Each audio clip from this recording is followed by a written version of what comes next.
pembukaan drama. Poin kompetensi dasar hari ini yaitu menelaah karakteristik unsur, struktur, dan kaidah kebahasaan dalam teks drama yang berbentuk naskah atau pentas, serta menyajikan drama dalam bentuk naskah atau pentas. Selanjutnya, tujuan pembelajarannya, setelah membaca teks drama dan menonton pertunjukan drama, peserta didik diharapkan dapat menganalisis karakteristik unsur atau struktur teks drama dengan tepat, menganalisis kaidah kebahasaan dalam teks drama secara cermat, menguraikan langkah-langkah dalam pementasan drama dengan seksama, serta menulis naskah drama dengan memperhatikan struktur dan kaidah kebahasaan teks drama secara tepat. Dengan PPK integritas, gemar membaca, kreativitas, dan bersahabat atau komunikatif. Nah, lingkup materi dan penilaiannya yaitu struktur teks drama, kaidah kebahasaan teks drama, langkah-langkah menulis teks atau naskah drama, langkah-langkah pementasan drama, dan latihan persiapan pementasan drama. Dengan penilaian, sikap, tes tertulis, dan produk. Nah, struktur teks drama. Yang pertama ada prolog. Prolog merupakan pembukaan atau peristiwa pendahuluan dalam sebuah drama atau sandiwara. Bagian ini biasanya disampaikan oleh tukang dalang atau cerita untuk menjelaskan gambaran para pemain dan gambaran latar.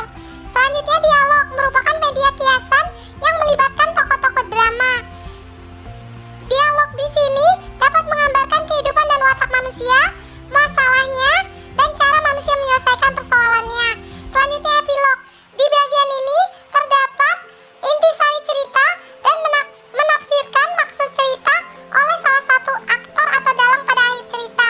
Nah, teman-teman, di dalam dialog tersaji urutan peristiwa dari orientasi, komplikasi, sampai resolusi. Seperti yang kita ketahui, orientasi merupakan bagian awal cerita. Terus, komplikasi berisi tentang konflik beserta pengembangannya. Di sini ada juga gangguan, halangan dalam mencapai tujuan, atau kekeliruan yang dialami oleh tokoh utama. Pada bagian ini dapat diketahui watak tokoh utamanya, baik antagonis maupun protagonis. Nah, terakhir resolusi yaitu bagian klimaks atau turning point dari drama. Bagian ini merupakan babak akhir cerita yang menggambarkan penyelesaian dari konflik cerita. Resolusi haruslah berlangsung secara logis dan memiliki kaitan yang wajar dengan kejadian sebelumnya. Berikutnya, nah ini dia teman-teman, ada skema struktur alur drama. Pertama, prolog, di dalamnya ada pengenalan tokoh, latar belakang cerita. Nah, dialog ada orientasi, komplikasi, resolusi, dan epilog ada penutup serta intisari cerita. Selanjutnya, nah di sini teman-teman kita akan menganalisis struktur teks drama. Boa mengambil teks drama dari paket halaman 215 sampai 218, babak 1 sampai 4. Nah, tapi di sini Boa hanya menganalisis babak 1 dan babak 4 dari teks drama ini. Langsung saja teman-teman, kita coba analisis bersama. Namun sebelum itu, di sini ada istilah babak. Babak merupakan bagian besar dari drama yang terdiri atas adegan-adegan. Babak biasanya ditentukan dari latar-latar yang berbeda. Langsung saja teman-teman, kita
penting.